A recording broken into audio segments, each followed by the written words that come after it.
ଜୟ ଜଗନ୍ନାଥ ସାଙ୍ଗମାନେ welcome to my new blog. ସକାଳେ ଏବେ ଉଠି ପଡ଼ିଥିଲି, ଫ୍ରେଶ୍ ହେଇଯାଇଥିଲି, ଡ୍ୟୁଟି ଯିବା ପାଇଁ ରେଡ଼ି ହେଇଯାଇଛି। ଏବେ ଡ୍ୟୁଟି ଯିବା ଚାଲ।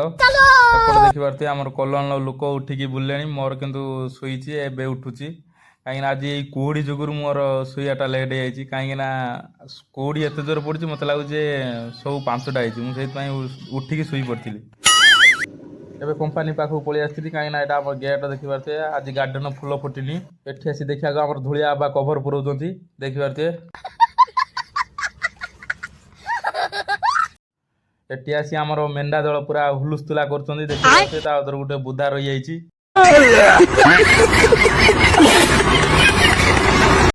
ଏତୁରା ଲୋକ ଆଜି କୋଉଠି ପଳେଇ ଯାଇଛନ୍ତି ମୁଁ ତ ନିଜେ ଜାଣିପାରୁନି। ମତେ ଲାଗୁଛି ଯେ ସ୍ୱୟଂ ଭଗବାନ ଗଳେଇ ପକେଇଛନ୍ତି ଏଇଠି। ସେଇ ମେଣ୍ଢା ଦଳ ଏଠି ଆଜି ମୋର ଘାସ ଖାଇ ପକଉଛନ୍ତି।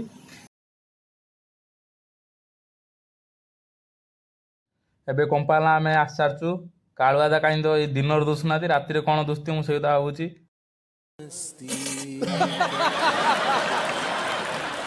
ଏପଟରେ ଆମର ହଉଛି କାମ ଷ୍ଟାର୍ଟ ହେଇଯାଇଥିଲା, ଦେଖିପାରୁଥିବେ। ସେପଟ ପିଲାମାନେ କ'ଣ ଠୁଙ୍ଗୁରା ଠୁଙ୍ଗୁରି ହଉଛନ୍ତି।